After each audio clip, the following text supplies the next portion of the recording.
Mesdames, Messieurs, bonjour. Très heureux de vous retrouver ici en direct du Salon de l'Agriculture pour notre émission Nouveau Monde. L'agriculture avec ou sans agriculteurs, c'est le thème de ce débat. Et pour en débattre, j'accueille Christiane Lambert. Bonjour. Bonjour. Présidente de la FNSEA pour quelques semaines encore. À vos côtés, Delphine Gay. Bonjour Delphine. Bonjour. De chez Yara, responsable. Directrice de la communication, des affaires publiques et de l'engagement sociétal. À ma gauche, Eddie Fougier, sociologue, politologue même, je dirais, Bonjour. qui va porter un regard et une analyse sur le thème que l'on va avoir. Et puis j'ai le plaisir d'accueillir François Purseigle. Bonjour. Qui a écrit ce bouquin qui fait beaucoup de bruit, dont le thème d'ailleurs rappelle un peu le titre de l'émission. Une agriculture sans agriculteurs, le modèle familial, c'est fini. C'est un peu plus compliqué que ça. Ah. Ce que l'on peut dire, c'est que l'essentiel des fermes françaises sont de type familial pour des raisons capitalistiques. Malgré tout, ce qu'on observe, c'est une fragilisation de ce qu'on a appelé le modèle de l'agriculture conjugale, qui s'efface depuis pas mal de temps, mais qui aujourd'hui en fait représente plus que 18% en fait des exploitations françaises, avec des exploitations qui sont plutôt gérées par des hommes seuls avec des salariés ou sur des formes associatives nouvelles. Et il nous apparaissait important, sociologiquement, d'expliquer que finalement, l'agriculture française, du moins ses entreprises, se banalisaient. C'est-à-dire qu'elles étaient portées par d'autres catégories d'actifs. Et il fallait peut-être l'admettre pour mieux l'accompagner. C'est-à-dire, plutôt que de vivre constamment dans un mythe ou dans un idéal qui est beaucoup plus fragilisé aujourd'hui, il était important de reconsidérer des actifs agricoles qui vont faire le travail et qui font déjà le travail autrement. Et on assigne très souvent les agriculteurs à des fonctions, des façons de vivre qu'ils n'ont plus forcément aujourd'hui, tout simplement parce qu'ils aspirent aussi à construire ou à réarticuler projet de famille, projet de vie. Donc c'était aussi ce qu'on voulait signifier, c'est-à-dire expliquer que l'agriculture était portée par d'autres visages de la production agricole. Et puis c'était aussi pour nous l'occasion d'expliquer que finalement beaucoup de Français s'emparaient de la question agricole. Une agriculture sans agriculteurs, c'est un débat agricole qui fait l'objet aussi d'une saisie par d'autres que des agriculteurs. Et c'est ce qui crée aussi parfois des malaises, des conflits d'usage, des controverses. Et c'était intéressant de constater qu'au moment même où finalement il n'y avait jamais eu aussi peu de chefs d'exploitation en France, parce que ce qu'on signifie aussi dans le livre, c'est de dire on a une figure de l'agriculteur qui est celle du chef d'exploitation qui s'efface beaucoup plus rapidement que les autres actifs. Et au moment même où cette population s'efface et entre définitivement en minorité, d'autres acteurs font de la question agricole, ou du moins s'emparent de la question agricole, alors qu'ils sont souvent amnésiques de la période de modernisation, de ce pourquoi les agriculteurs travaillent. Et c'était important pour nous de souligner ces paradoxes. On n'a jamais eu aussi peu d'agriculteurs en France, et par contre la plupart des Français ont un discours, se pensent légitimes pour parler d'agriculture, alors qu'ils sont de moins en moins issus de ces mondes-là. Voilà un peu les paradoxes qu'on voulait souligner.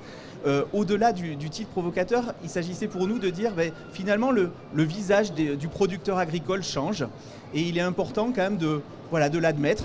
On peut regretter certaines ruptures, mais en soi ça ouvre de belles perspectives pour repenser l'agriculture. Bien sûr. Christian Lambert, en agriculture, on a besoin de plus en plus de capitaux, donc la structure familiale ne va pas plus pouvoir porter à l'avenir ses besoins.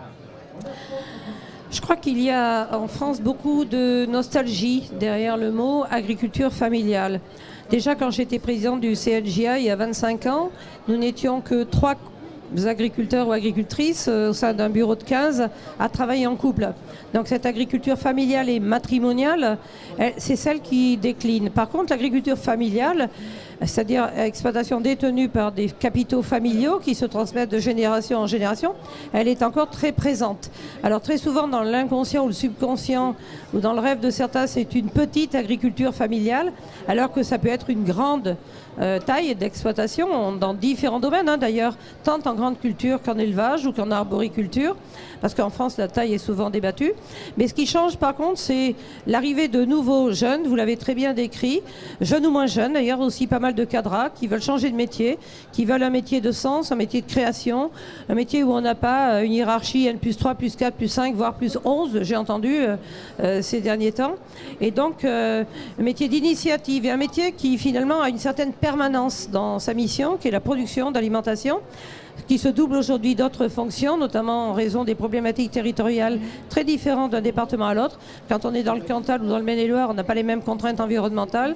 Quand on est dans le Var, en bord de mer, ou quand on est en plein cœur de la Corrèze, on n'a pas les mêmes problématiques. Et ça fait aussi un certain nombre de changements. Et puis, derrière le titre, une agriculture sans agriculteurs, c'est que c'est aussi plus souvent des agriculteurs, chefs d'exploitation, avec 1, 2, 3, 4 salariés. J'ai vu hier un couple d'agriculteurs en bio, maraîchers, dans les Côtes-d'Armor, qui ont 11 salariés. Et donc, parfois aussi, je crois que la France est trop caricaturale, c'est dual, c'est gros, petit, familial, pas familial, industriel, etc. Ça casse un peu les codes et en cela, c'est bien. Puis la grande nouveauté, c'est l'arrivée de plus nombreuses femmes, puisque l'année dernière, on a eu 32% d'installations de jeunes femmes. Donc cette féminisation qui amène aussi plutôt vers des exploitations avec transformation des produits ou accueil, et quelque chose aussi qui relook l'agriculture. Donc Christiane, dans le futur, c'est quoi? La diversité, c'est ça le mot-clé, ou il faut accepter l'idée qu'on aura des fermes plus grandes? Alors, c'est déjà une très très grande diversité. Au pays des 1000 fromages, il y a 1000 modèles. Et selon la région dans laquelle on est. La taille veut tout dire et rien dire. Si vous avez des exploitations de 300 vaches et qu'il y a 4 agriculteurs en grec pour faire le boulot, où est le problème? Au contraire, c'est plutôt mieux parce qu'ils peuvent avoir un week-end sur 2 ou un week-end sur 3, qui est un facteur aussi d'attractivité ou de rejet en matière d'élevage. On voit qu'en élevage aujourd'hui, et j'étais sur la région Bretagne, il y a un débat justement sur la transmission des exploitations qui inquiète beaucoup. En élevage, on perd des agriculteurs. Aussi parce que quand on est en grec à 2, comme mon mari et moi, eh bien on est de garde tous les week-ends finalement. Donc ça, la jeune génération ne l'acceptera pas. Il faut que nous, parents, nous l'acceptions. Et donc, il faut aussi accepter des modèles qui sont différents. Des jeunes qui quittent la ferme à 6h30 le soir, à 18h30, parce qu'il faut aller récupérer les enfants à l'école ou à la garderie, et qui sont organisés pour faire le boulot avant. Voilà, avant, il y avait une adéquation de lieu de travail, lieu d'habitation. C'est moins le cas aujourd'hui. Il y avait une similitude de métier. C'est moins le cas aujourd'hui. Et ces changements, ils sont lourds. Donc, loin de porter des jugements, cette diversité, elle est déjà en marche. Elle s'amplifie plus qu'autre chose. Qu'est-ce qui est le plus important? La réussite personnelle, professionnelle.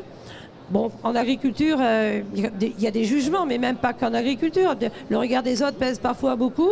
L'important, c'est que les gens qui travaillent dans ce métier s'y épanouissent, restent durs et trouvent leur voie à eux. On a cette chance d'avoir la diversité de parcours. Delphine Gay, quel regard vous portez sur cette évolution? Moi, j'aimerais repartir du titre de ce livre que j'ai lu. Comme vous le savez tous, je pense vraiment, et je le répète à chaque fois, mais un pays sans agriculteurs est un pays qui se meurt. Ça, je pense qu'on partage ce constat. Christiane parlait de fonctions multiples. Et je pense qu'il faut revenir sur cette capacité qu'ont nos agriculteurs français aujourd'hui. On parle de chefs d'exploitation, mais pour moi, je les considère un peu comme le président de mon entreprise. C'est-à-dire qu'ils ont de multi-compétences. Et ce sont de vrais managers d'équipe. Ils s'entourent des meilleurs. Alors, on a une démarche filière en France, je pense à la fois aux experts, aux conseillers des coopérations agricoles, aux conseillers des chambres d'agriculture, aux conseillers de nos industries, je pense aux industries des engrais. Mais aujourd'hui, voilà, je pense qu'il faut parler compétences et plus formation. Et il y a un projet de loi qui va bientôt rentrer en discussion, dans lequel, malheureusement, on a réintroduit le titre formation. Et je pense qu'il faut plutôt avoir une approche compétences. Et c'est vrai, ça fait 25 ans qu'on voit ces acteurs qui innovent. On est quand même le secteur qui intègre le plus rapidement toutes ces innovations scientifiques, technologiques. Et on ne peut plus demander à un agriculteur aujourd'hui d'être un Léonard de Vinci. Non, c'est fini. Le multi-compétence dans un seul homme n'existe plus, ou dans une seule femme.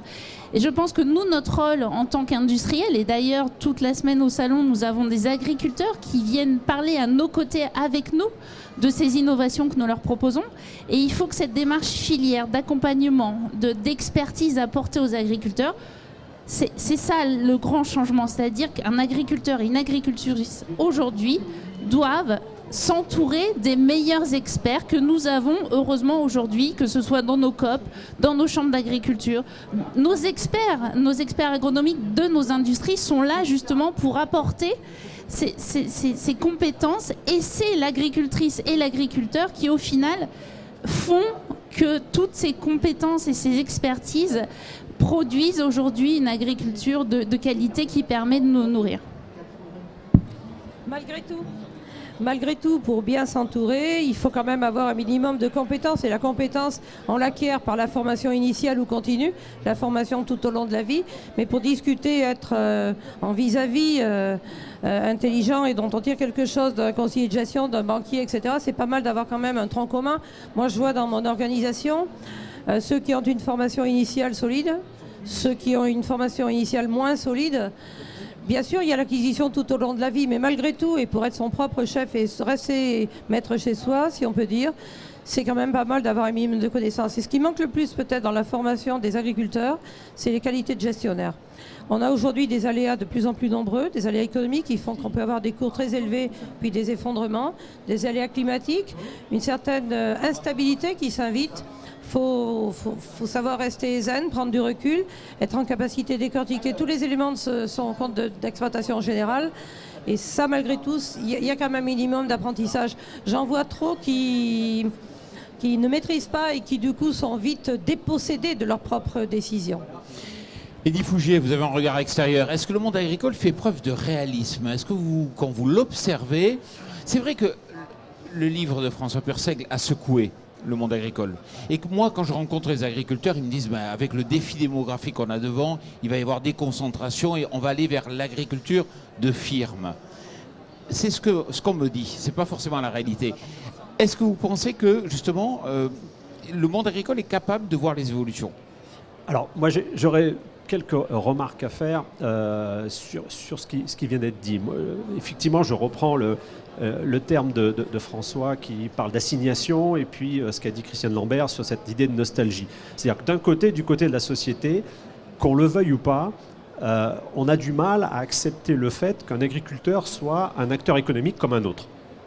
Et c'est ça qui je pense qu'au-delà du titre, et je pense que ce qui suscite le plus d'interrogations, c'est le fait que, effectivement, un chef d'entreprise, un chef d'exploitation, c'est un chef d'entreprise comme une autre, avec des coûts de production, avec la nécessité de faire des bénéfices, avec différentes contraintes. Et ça, on a du mal à l'accepter parce qu'on a une image nostalgique, comme le disait bien Christiane Lambert, de ce qu'est l'agriculture.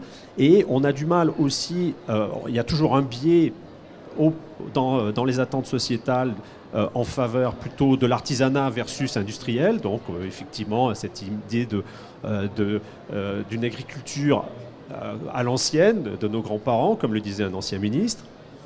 On a cette vision assez péjorative de ce qui est la transformation industrielle et on a effectivement cette vision extrêmement nostalgique qui ne correspond pas au monde d'aujourd'hui. Donc c'est pour ça que la notion de réalisme, c'est déjà dans la perception que la société doit avoir de l'agriculture.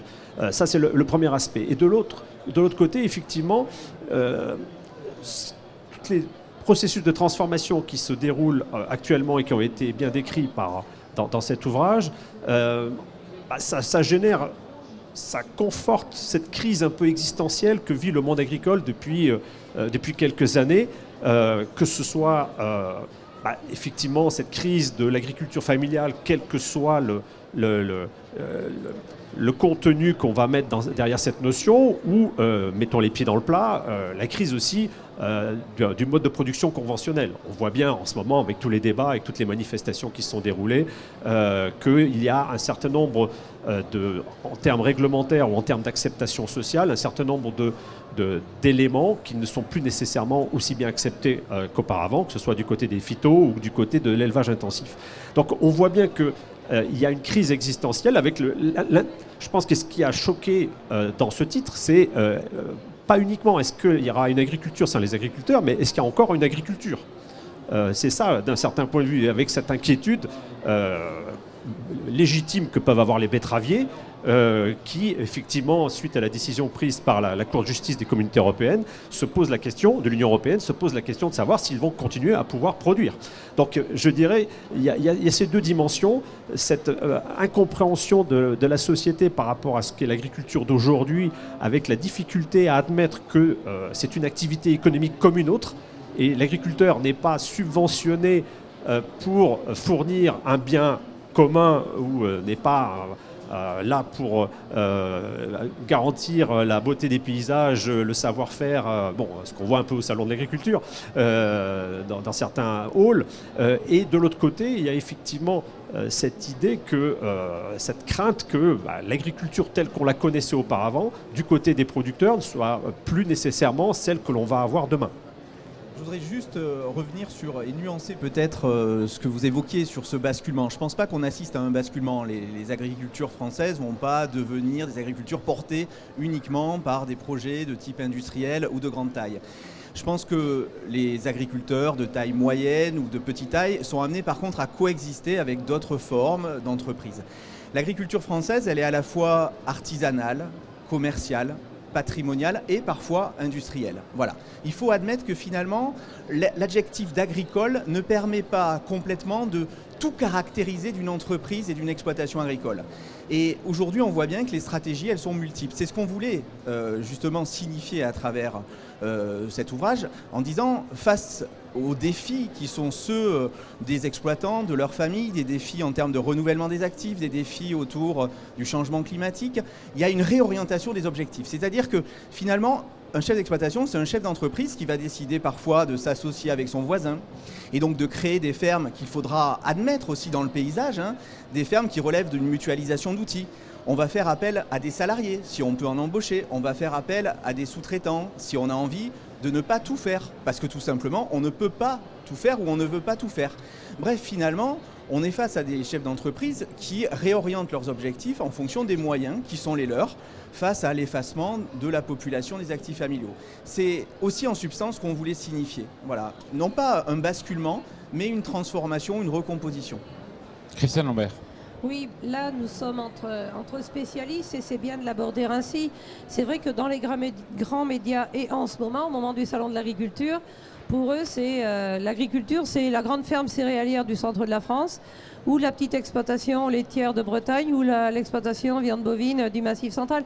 Il y a des raccourcis terribles, alors que la France se caractérise par cette très très grande diversité. Et c'est toute la difficulté d'une représentation uniforme, trop souvent présentée, les gros céréaliers, les petits éleveurs, alors que moi je connais des petits céréaliers et des gros éleveurs. Donc il faut casser ces codes-là aussi. On a des viticulteurs qui ont des situations très différentes, des horticulteurs qui eux n'ont aucune protection de marché, aucune aide de quoi que ce soit. Donc on a des gens qui déjà aujourd'hui sont complètement exposés au marché, d'autres moins. Et cette réalité-là, nous la connaissons, elle est très difficile à faire partager à l'opinion publique qui va parler vite d'agriculture en disant et donc vous devez changer de modèle. Ça veut tout dire et rien dire. Quand vous connaissez le Finistère, quand vous connaissez l'Eure-et-Loire, où il y a 94% de producteurs de grandes cultures, puis vous allez dans la Nièvre où les exploitations font plutôt 250 hectares, alors que les exploitations d'élevage à 100 km de là sont beaucoup plus petites. Vous descendez en Ardèche, dans la Drôme, vous allez dans le Var, c'est la vigne, etc. Enfin, cette mosaïque d'exploitation agricole française, elle se caractérise par une très grande diversité. Et pour nous déjà, oui, on prend du temps, mais dans l'opinion, c'est bien ou c'est mal, c'est le modèle qu'il faut, c'est pas le modèle qu'il faut. Par contre, il y a quelque chose qui change, c'est que la jeune génération qui arrive aujourd'hui, jeune ou moins jeune, elle aspire à des choses différentes. Et puis, il y a un élément très important, et c'est Jean Salmon, que nous connaissons tous ici, qui est un vieux sage de la profession, qui a porté le dossier environnement, tant à la FNSEA qu'aux chambres d'agriculture. Et il dit, il faut qu'on arrête de considérer l'environnement comme une contrainte au développement économique, mais comme une composante du développement économique. Aujourd'hui, moi qui suis dans le Maine-et-Loire, je n'ai pas la même problématique que vous avez, vous, à Toulouse, par exemple, ou qu'ont les agriculteurs à Toulouse. Ne serait-ce qu'en termes de climat, de sol, d'organisation, de taille d'exploitation, et toujours considérer l'environnement comme une contrainte. Il y a 30 ans, ok, quand ça a été le début, la déferlante, mais aujourd'hui, on le sait, il faut vivre avec. Vous voulez construire une porcherie aujourd'hui, vous avez un contexte environnemental qui n'est pas le même si vous êtes en Aveyron ou si vous êtes dans le Maine-et-Loire. Et de nous-mêmes, on a tendance à opposer les choses. Alors que n'importe quel chef d'entreprise, elle est responsable RSE, il intègre son raisonnement de développement dans un contexte environnemental. Et peut-être c'est quelque chose qu'il faut qu'on appréhende avec plus d'approche pacifiée que d'approche trop polémique. Mais ce n'est pas nous qui radicalisons le débat. Ce sont ceux qui regardent et ceux qui, quand ils ne sont pas d'accord, cassent les bassines. Ceux qui, quand ils ne sont pas d'accord, interpellent le président de la République avec violence. Ceux qui font des intrusions dans les bâtiments d'élevage et qui ne facilitent pas l'évolution qualitative de l'agriculture française. Donc on a là un défi supplémentaire par rapport à la décade précédente. Delphine. Je pense, pour être un petit peu optimiste, il y a l'agriculture et les agriculteurs.